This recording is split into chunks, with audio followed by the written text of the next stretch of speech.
नमस्कार साथियों, कैसे हो आप सभी। आज ए एन दे का प्रयोग करना अपन सीखेंगे। ए एन और दे।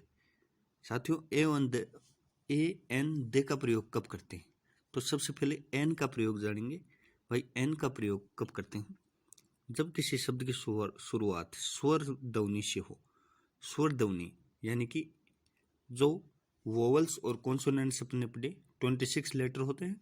26 लेटर्स में जो 5 होते हैं वो वोवल्स होते हैं, बाकी कॉन्सोनेंट्स होते हैं ए ई आई ओ यू।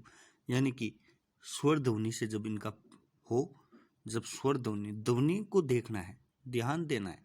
देखो एन हर ये शब्द है से एच से शुरू हो रहा है, लेकिन बोला क्या जा रहा है? एन और बोला जा रहा है। यानी कि स्वर का और यानी ए स्वर का उच्चारण यहाँ पे देखने को अपन को मिल रहा है। ऐसे ही अनियन में एस स्वर का उच्चारण देखने को मिल रहा है। जहाँ पे स्वर व्यंजन हो, वो स्वर हो, व्यंजन नहीं सॉरी, स्वर हो, स्वर ध्वनि का प्रयोग हो, जहाँ पे वोवल्स का प्रयोग हो, तो वहाँ पे एन का प्रयोग करते हैं। सीधी सिंपल बात है। वहाँ पे किसका प्रयोग करेंगे? एन का। आगे चलते हैं साथियों। आगे देखिए एक का प्रयोग। एक का प्रयोग कब करेंगे? एक का प्रयोग कब किया जाता है, ये बात हमको ध्यान में रखनी है साथियों।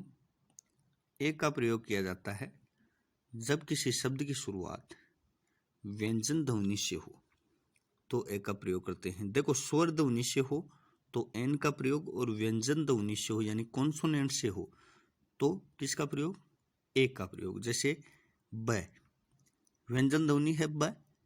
ए बाल ब से हो रहा है। केट कैसे हो रहा है। और यह ई से है। यहाँ पे साथियों देखो ध्यान रखना, ई आ रहा है, लेकिन ये यूरोपियन बोल रहा है। बोलने में व्यंजन का प्रयोग हो रहा है ये का। बोलने में ध्यान देना किसका प्रयोग हो रहा है।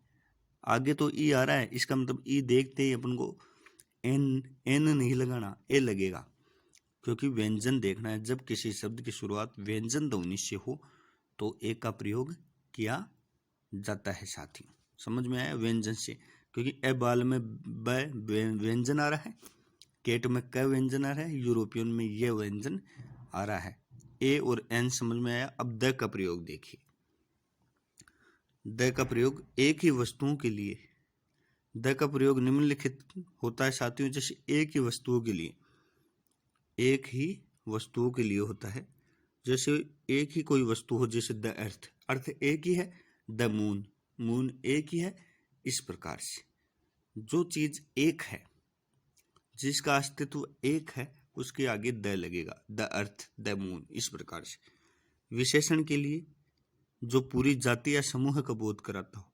द रिच, यानी सभी को बोल रहे हैं द रिच, सभी पूरी जाति को बोल रहे हैं। द ओल्ड, पूरी बुजुर्ग वर्ग को बोला जा रहा है, पूरे बूढ़े वर्ग को बोला जा रहा है, पूरे अमीर आदमियों के लिए आ रहा है, पूरी अमीर जाति के लिए आ रहा है। तो द रिच यानी कि विशेषण वो जो जाति समूह के लिए आए। द रिच, द ओल्ड, इस प्रकार से। नदी, सागर, नहर, प्रसिद्ध भवन, स्मारक, संग्रहालय के लिए। जैसे नदी द गंगा, जैसे द हवा महल, प्रसिद्ध भवन, जैसे कोई संग्रहालय हो, सागर हो, उनके आगे, उनके नामों के आगे द लगता है। जैसे द ताजमहल, द हवा महल, द गंगा। समझ में आया साथियों? और आगे चलते हैं। और द किन किन के लगता है? सुपरलेटिव डिग्री में the best, the lowest. The best और द लोएस्ट सुपरलेटिव डिग्री है। द बेस्ट, द लोएस्ट, तो क्या लगेगा? द बेस्ट, द लोएस्ट, ये सुपरलेटिव डिग्री के, लोएस्ट, हाईएस्ट, इनके सुपरलेटिव डिग्री के आगे द का प्रयोग होता है। ऑल और हुल शब्द के पहले। ऑल द स्टूडेंट, ऑल शब्द all the student, the whole company, तो इन शब्दों के पीछे क्या लगेगा? द लगेगा। द साथियों देखो सुपरलेटिव डिग्री के लगता है, ऑल और हुल शब्द के लगता है। एक ही वस्तु के लिए जो एक ही है उनके लिए। विशेषण जो पूरी जाति के समूह के लिए प्रयोग हो, नदी, सागर, नहर, इनके लिए द का प्रयोग होता है। ए का प्रयोग होता है व्यंजन यानी कॉन्सोनेंट साउंड में। जैसे ए बाल में ब व्यंजन हो रहा है। एन का प्रयोग होता है किसी शब्द की शुरुआत में स्वर ध्वनि हो। जैसे एन का प्रयोग होता है स्वर ध्वनि को लेकर साथियों। जैसे समझ में आया आपको? समझ में आया ए एन और द का प्रयोग। धन्यवाद।